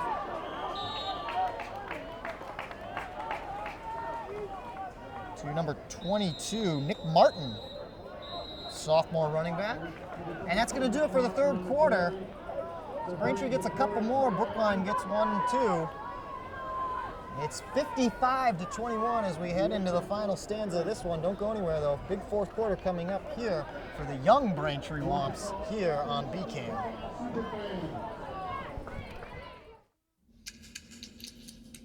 When I have an asthma attack, I feel scared. Sometimes my parents have to take me to the hospital. I feel like a fish with no water. You know how to react to their asthma attacks. Here's how to prevent them. Call 1-866-NO-ATTACKS. Visit www.noattacks.org or call your doctor. Because even one attack is one too many. Everybody, welcome back here to Parson Field. 55-21 at the start of the fourth quarter. Jeff Poster alongside Mike Wassel and Mitchell Nevins, the new quarterback here for Braintree, hands it off to Nick Martin. As Brian Chamberlain's going to get a lot of his backups in for some valuable playing time. Mitchell Nevins saw a little bit of time in the loss in week 1 to Quincy. Actually came on late last season too as a freshman and played the entire Thanksgiving game against Milton last season. So some promise in the young sophomore Mitchell Nevins, who will, as I said earlier, most likely take over the reins here for Braintree. Hand off again to Martin, and he's got himself very close to a first down. Looks like he got it. So it looks like it's going to be a steady diet of Martin here in the fourth quarter, moving the chains and. Yeah, Braintree just looking to kill the clock, pretty much. 11 minutes left to go. Or as they say, bleed the clock. And even for Brookline, and part of them would like to see that clock just run out as well. Evans set, sends a man in motion, handoff goes to Martin once again. Finds a little bit of running room. Gain of about 3 before he's swallowed up. Sure, Keith Thomas getting in some of his backups as well. Actually a generous spot on the far side. Give him about 5 on the gain. Yeah, very generous. I do not think he got that far. Braintree will take it. I wouldn't mind seeing Evans pass it though, just to see what he can do. He does have a receiver out there in Liam McGrath, a junior. He's on the far side to the left. It'll be Martin again, but he's swallowed up immediately, though he's able to spin and create some yards as he gets to right up about the 40-yard line. Brookline had him swallowed up right away, but Martin taking a page out of the rest of the Braintree running attack book and not giving up after the initial hit. Well, he sees how they're playing, and I mean, you gotta take after them. You want to get some snaps, run the ball hard when you get your chance. You never know when your number is going to be called up in case of injury, so you got to be ready. And Martin showing that he could be ready if needed to be called upon. Evans in the gun, hands off again to Martin. Martin with a little bit of room, stiff arming the opponent. He's got himself another first down. Nick Martin, the sophomore, getting the ball from the sophomore quarterback Nevins. Has got back-to-back first downs here for Braintree. I was just about to say, it looked like Brookline was going to stop Braintree and force him to the first punt of the game, but Martin does the job, gets the extra yards, and another first down. You wonder if there's a lot of reserves in for Brookline as well on the defensive side of things. I would assume so. Yeah, anytime you can get your backup some valuable playing time, you never know. You might find something that you didn't notice was there. Someone might be earning some playing time right here. Hand off to Martin, and he's swallowed up right away. He'll get maybe a yard on the forward progress before he was brought down. That was Leo Tyree Garvin on the stop.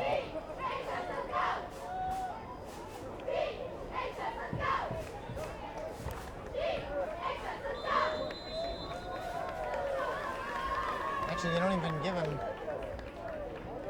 him 1 yard. Ball right on the 45.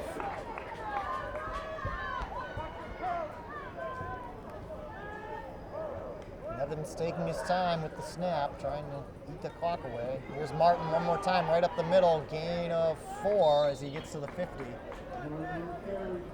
Martin a little bit bigger than the three-headed attack of Leonard, Caruso, and Salisbury. He's a little bit taller than the 3 senior running backs.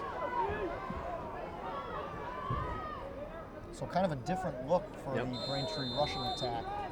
Brookline having to deal with a bigger back.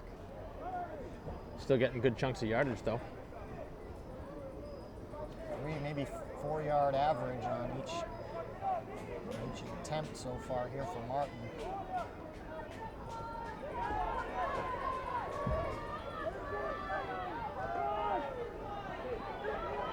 Different attack here.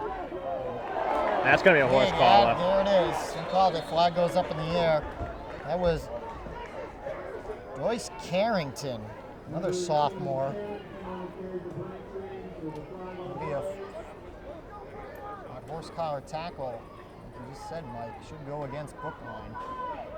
Which is absolutely no need to even bother doing that. I mean, you had him stopped in the backfield. It was going to be 4th down. Braintree was going to punt, and now you give a 1st down. Automatic 1st down there for Braintree, so they'll keep those chains moving and march down the field.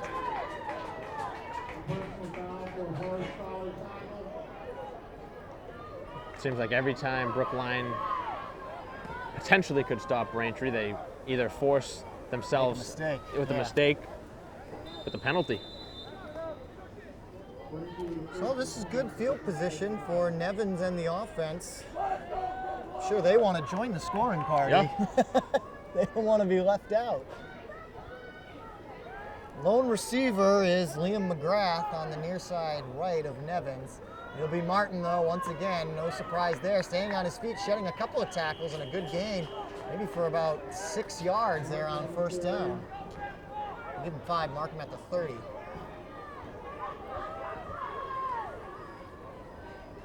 As well as Braintree's running attack has been able to move. I mean, you got to credit the blocking. They've done a nice job on the offensive line. I mean, it's just been all around a good day here for the Braintree offense and defense. I mean, the defense hasn't played too bad. I mean, they've given up a few big plays, but in a blowout, I mean, you expect to see those kind of plays.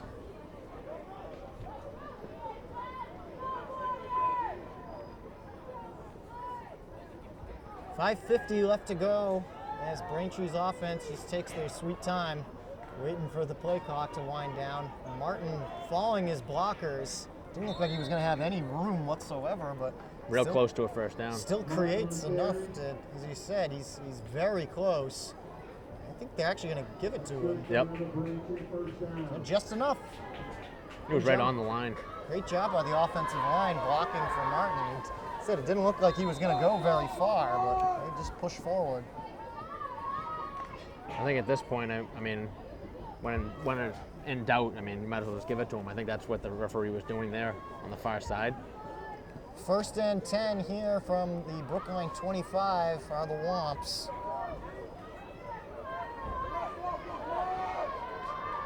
And that's another quarterback actually in there. Matt LaFleur, number 1, another sophomore. Just for one play though, as Nevins has already come back out. Gain of 4 on the play. Ball at the 21.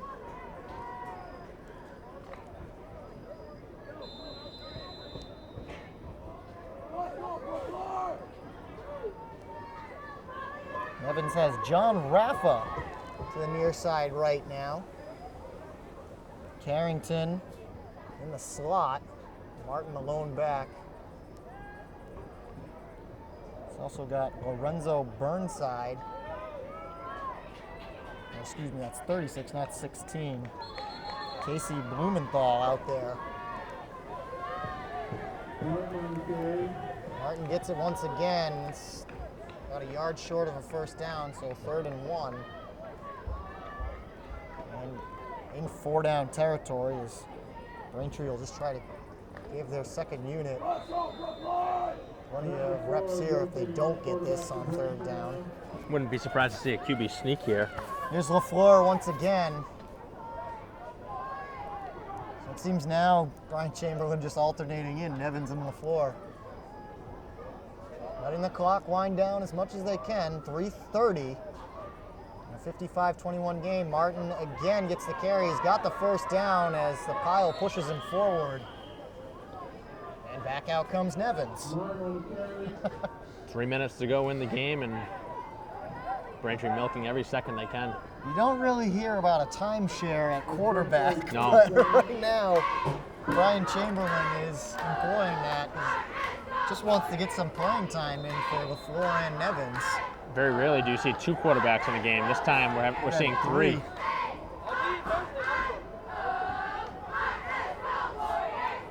Alex Seagal out on the far side left for Nevins. Martin the lone back still.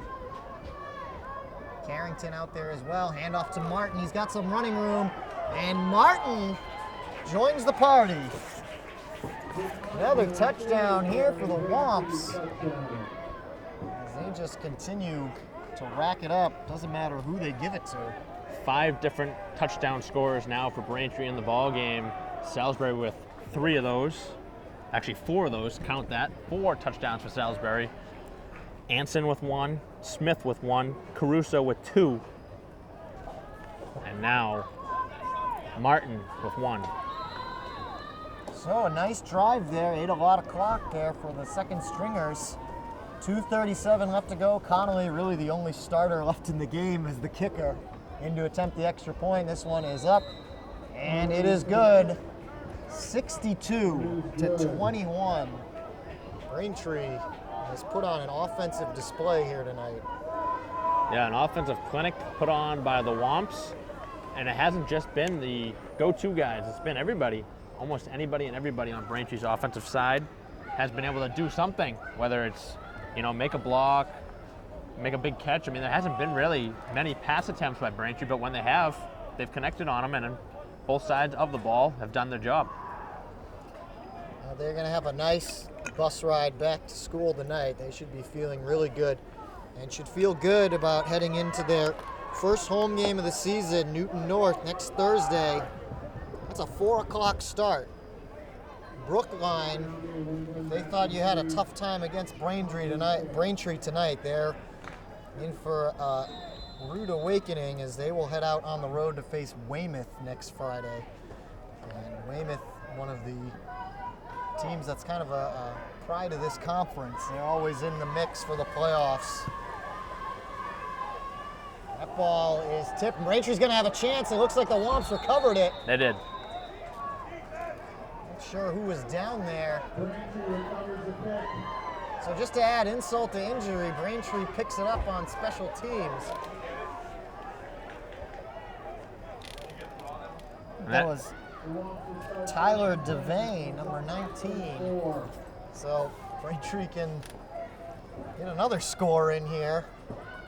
Ball on the Brookline 33-yard line. Great field position. And that's not Braintree trying to rub it in. I mean, they're just trying to, they're really just giving the ball away and giving them a short field. They're just trying to make them feel that it just wasn't cleanly fielded. You never take your foot off the gas. Haven't seen blowouts like this for the football team, but one of Braintree's best coaches is Kristen McDonald with the girls basketball team, and they blew out a lot of opponents last year en route to a state championship. And it's just a mentality to have. You just never give up. You keep running your offense, your game.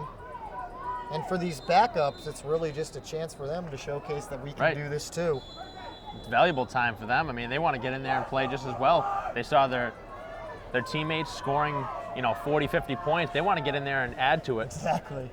They want to have some fun. Here's LaFleur again back in at quarterback. The handoff that time was to Trevor Ruffini. He's listed as the fullback actually on this team. Now Braintree's going to go into victory formation. Looks like head coach Chamberlain is doing a full set of changes. Mahoney's in now. He's got to nail it down. He's got Mahoney, Derek Anson, Leonard, Caruso, all the starters back in there. In the final minute here, they will get to take the snaps to end this game.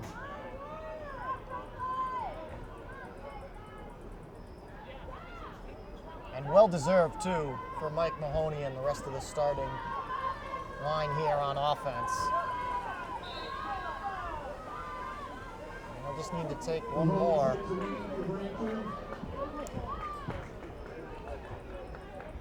And that will do it. Again, Braintree will head home. First game at Braintree High School.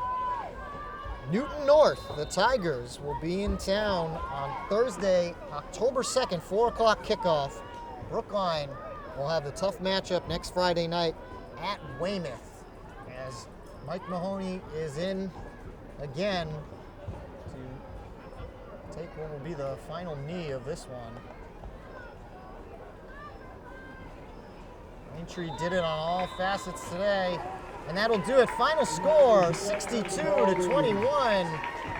Braintree with a 2-game winning streak now. They defeated Hingham last week. They come in here and ran all over Brookline, literally. J.P. Salisbury with 4 touchdowns. Chris Caruso added 1. Leonard added 1. Smith, Anson, and then Nick Martin right at the end, all getting it done for Braintree. Yeah, short and sweet. Really nothing bad went wrong. Went wrong in this game for Braintree. I mean, they were just able to do anything at will. And that bodes well because they have a tough test against Newton North. Now winning 2 straight games. I know Newton North gave Braintree some trouble last year. But, you know, winners of 2 straight. I mean, the offense is moving the ball. I mean, now you're starting to come, you know, look for 3 straight wins. I mean, that's something that Braintree hasn't seen in a long time. I mean, these are uncharted waters right now, and you got to like what Coach Chamberlain's been able to do. I mean, scoring 62 points in a game. I mean, that's impressive. That's something for any else. Team. Yeah. For any team, that's very impressive. So again, back at home to face Newton North, looking to make it 3 in a row. Braintree, back-to-back wins here, and probably the best game well played on all facets in the Brian Chamberlain era. That's going to do it for our coverage. Once again, final score 62-21. Braintree wins it. On behalf of our camera person, John Arfanos, Mike Wassel, and the rest of us here at BCAM TV, I'm Jeff Poster, and we'll see you next time.